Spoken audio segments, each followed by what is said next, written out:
So Chris joins us on a regular basis. He's always in the live chat. So I think his question is pretty legit here. He's just curious in terms of what a star is. So we talk 5 stars, 4 stars, 3 stars, all of that.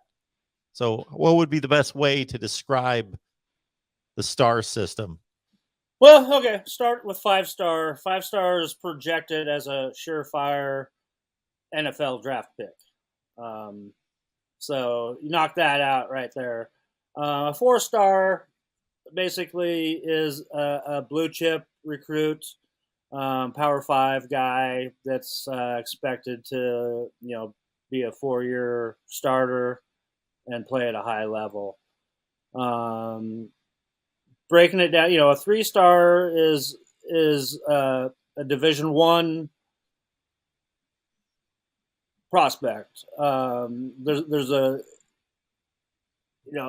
big gap in there, as I'll try to explain. With a star rating system, you'll see like a 5.6, a 5.7, 5.8, 5.9, that kind of thing. So there's a varying range in that 3-star area. There's also in the 4-star area, there's a smaller range. And that's how you basically get ranked. Like, say, like in the Rivals 100, you say like, oh, okay, yeah, obviously these guys are 5 stars. These 4 stars. What separates them from like number 30 to number 99 or what have you. So that 3-star in that 3-star range, there's a bigger gap there. But if you're a 3-star, you are a Division I college football prospect that is expected to be a 4-year athlete at your school, and up to a guy that could be star basically. Then you drop it down to like a 2-star. Obviously, there is no 1-star, but a 2-star is a potential guy that could help you out, but more along the lines of like looking more at a Division II kind of a level, group of 5 kind of thing, as opposed to being a Power 5 guy. But being like a South Dakota State type guy would be like a 2-star, basically projected type of thing, as opposed to a 3-star that, hey, and you see a lot of 3-stars. I mean, most teams are made up of 3-star athletes anyway, and your 3-star athletes end up being your workhorses of your team, and ended up probably winning you more games than those 4-star guys that you bring in that don't end up working out. So that's in layman's terms. So depending on your recruiting service, there are different numbers involved, but I'm looking at Rivals right now, and I'm looking at Malachi Coleman, for example. He's got a 5.7. Mm-hmm. So was that there could be 10 different scouts evaluate him, and some give him a 5.4 and some give him a 5.8 and some whatever it averages out to. Pretty much. That's his rating. Yep.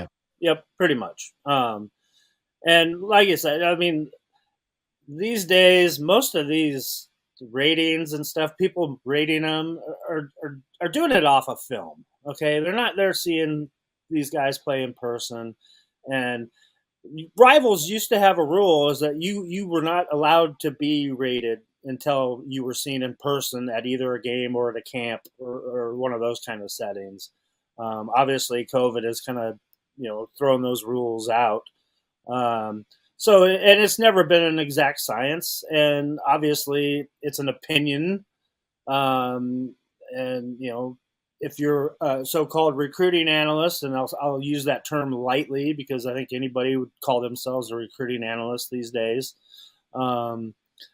It's opinion based. It's how well do you think that these guys project as they move forward, and we've seen it time in and time out that people are wrong all the time. Where were the people ranking Khalil Mack back in the day? So there's always going to be guys that fall through the cracks, but the best way to know is to go out there, see these guys in person, and that's the fun part of my job, and that's the one thing that I really enjoy to do is go out and see these guys play high school games across the country, and then I can say that, hey, I know that guy. I saw him in high school, and I've watched him play in the NFL now for 10, 12 years. So um, yeah, it's basically opinion. I mean, it's all opinion based. There's no there's no technical way to do it. Um, that's just the way it is. It's not a computer punching out these numbers. That said, I just picked out 2017 randomly. The number one player in the country was Walker Little, offensive tackle, Stanford. I believe he's in the NFL right now. I've kind of lost track of him, but he was a really good college player, so he worked out. Jalen Phillips, number 2 to UCLA. He was a first-round draft pick. Alex Leatherwood, offensive tackle, number 3 to Alabama. He's going to play in the playoffs right now. He's going to be like a top 10 pick in the NFL draft. Number 4, Chase Young, Ohio State. He was the second pick in the whole draft. One of the scariest guys I've ever seen. So that's pretty good for the top 4. Trey Smith at number 5, offensive tackle, Tennessee. I've kind of lost track of him, but I do remember him being a decent player. He played. AJ Epinesa, the Iowa. Wow, is he the 6th rated player in the country? So he's making money for somebody. Forget who drafted him, but he's playing. Mm-hmm. Cam Akers at number 7. He's getting a lot of carries for the LA Rams. Yep. Florida State. I think he just got hurt, didn't he? The top 7 guys, yeah, he did get hurt. 8 is Foster Sarrell, Stanford offensive tackle. I've lost track of him. I don't know. Najee Harris, Alabama, Pittsburgh Steelers at number 9. So he's a really good NFL player. Yeah, he was a lot. I saw him a lot at our rivals camps and our 5-star challenge. He was awesome. He was really fun to watch. Yeah, these rankings they're pretty accurate.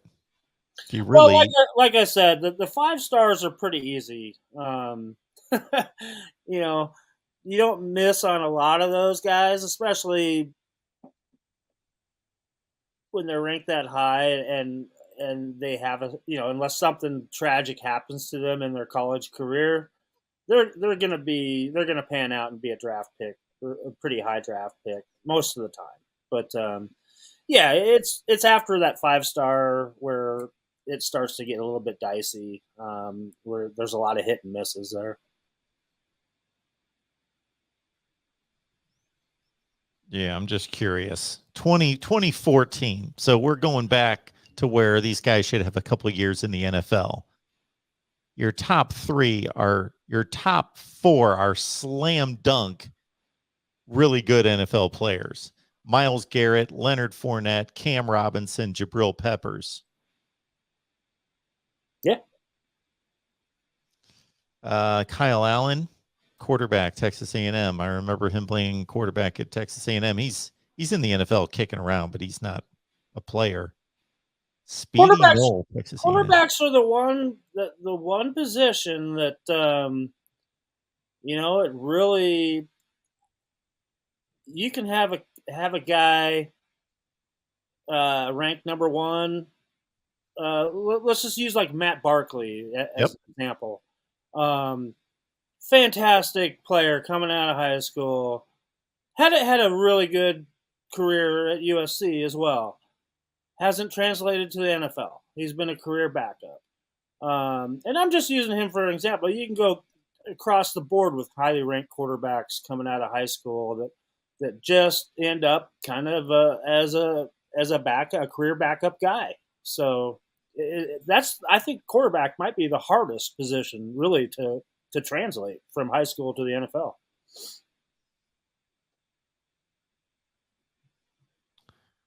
All right. I mean, Terrell Pryor was our number 1 player in the country one year. He had a fine career at Ohio State, but turned into a wide receiver in the NFL. Yeah. So it's really difficult, especially when you make a guy your number one player in the country is a quarterback. I think that's the one that you might miss on a lot of times, um, especially when you see other guys that you obviously know when you see him in high school. That, oh my God, he's a grown ass man already, like a Jadavian Clowney. I went to cover him when he was a senior in high school. I knew he was going to be the number one pick in the NFL. I didn't care where he was going to go to college at. You knew he was going to be the number one pick. That's just the way. Yeah. It's you can tell. You can tell.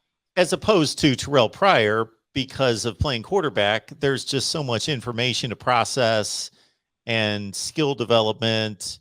He's got to run a system. He's got to lead an offense. He's got to be a leader. He's got to do all those things. But his athleticism obviously showed that he was able to play in the NFL because he could play wide receiver in the NFL. Mm-hmm. So it translated athletically that he's an NFL player. But in terms of the position, not that he didn't get starts in the NFL at quarterback, because he did. He just wasn't a established NFL quarterback. Couldn't hold down a job. Yeah, and I think and I'll move to a different wide receiver group. I mean, a different position group. I'll go with wide receiver. These guys, I don't know how many wide receivers that I've seen play over the years, and they all look amazing. And I don't know if that's just more of a natural position where that you can kind of project that, oh my God, this guy is going to be really good. I can just go down the list of your top receivers in the NFL, guys that I've seen play in high school. I mean, just go down the list: Julio Jones, DeAndre Hopkins, AJ Green. I mean, Odell Beckham Jr. I can go down the list. Stephon Diggs. I mean, just guys that you see in high school. They're like, oh my God, this guy is going to be something in the NFL. That might be my favorite position group to go see when they're playing in high school, because you already know they're a stud athlete, and you're just waiting for them to put on a show. And it's pretty rare when you go away, when you leave a game and he didn't do anything, and you were kind of bummed that you wasted your time going to see this guy play.